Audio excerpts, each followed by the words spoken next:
telefishinka qaranka Kuuriyada Waqooyi ayaa baahiyay waraysi aan caadi ahayn oo ay ka qaadeen nin degan magaalada Pyongyang oo sheegaya in isaga iyo dadka kale ee ku nool caasimadda ay ka naxsan yihiin miisaanka hogaamiyahooda Kuuriyada Waqooyi Kim Jong-un oo hoos u dhacay. Kim ayaa toddobaadyadii la soo dhaafay lagu arkayay warbaahinta qaranka ee Kuuriyada Waqooyi isaga oo la dareemi karo inuu caatoobay, taas oo la yaab ku noqotay bulshada dalkaasi. xukuumadda Pyongyang si rasmi ah ugama aysan hadlin haddii uu jiro isbeddel ku yimid miisaanka Kim amaba caafimaadkiisa. qofkan oo aan magaciisa la shaacin ayaa wariye ka tirsan KCTV u sheegay dadka oo aan anigu ka mid ahay waxay intooda badan ka naxeen markii aan aragnay xogayaha guud ee xushmadda loo hayo ciwaanka rasmiga ah ee Kim Jong-un oo caato ah. qof walba waxa uu sheegay in arrintaas ay ka ilmaysiisay. ma cadda qofka uu ahaa ninka la waraystay, sababta loo doortay amaba in fikirkiisa uu ka turjumayo kan dhammaan bulshada ku nool magaalada Pyongyang, balse dhammaan waxa ka soo baxay warbaahinta Kuuriyada Waqooyi waxaa ansixiyay dowladda.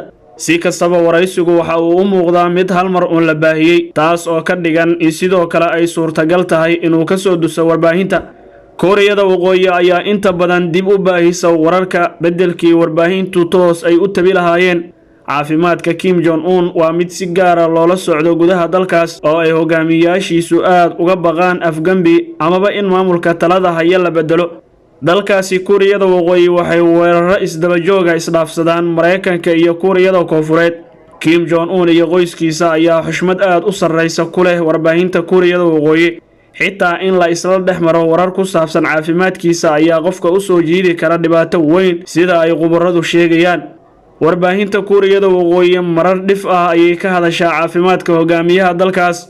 Kim Jong-un ayaa la sheegay inuu yara xanuunsaday mar laga waayay warbaahinta sanadii 2014 markii aabbaha Kim Jong-il uu wadna xanuun u dhintay sanadii 2011. warbaahinta dowladda ayaa geeridiisa u aanaysay inay ka tanbadatay shaqadii uu u hayay bulshada dalkaasi.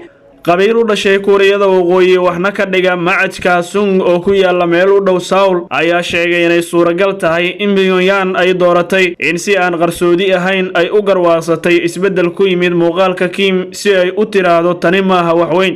balse qabiirkan ayaa sheegay in laga yaabay in Kuuriyada Waqooyi ay isku dayayso in xaaladda haatan ee Kim ay ku tilmaamto inuu dadaal ugu jiro horumarinta nolosha dadka.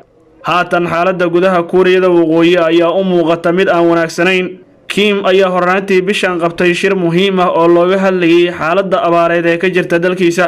beeralayda dalkaas ayaa weli ka soo kabanaya duufaantii sanadii hore. in dibadda wax laga soo dhoofiyana way adag tahay xilligan oo xuduudaha qaar loo xiray sababo la xiriira COVID-19. Kim Jong-un ma uusan carabaabin xaddiga cunno yaraan ee dalkaasi ka jirta, balse hay-adda qaramada midoobay u qaabilsan cunnada ee FAO ayaa dhowaan sheegtay in Kuuriyada Waqooyi ay ka jirto cunno yaraan qiyaastii 860,000 oo tan.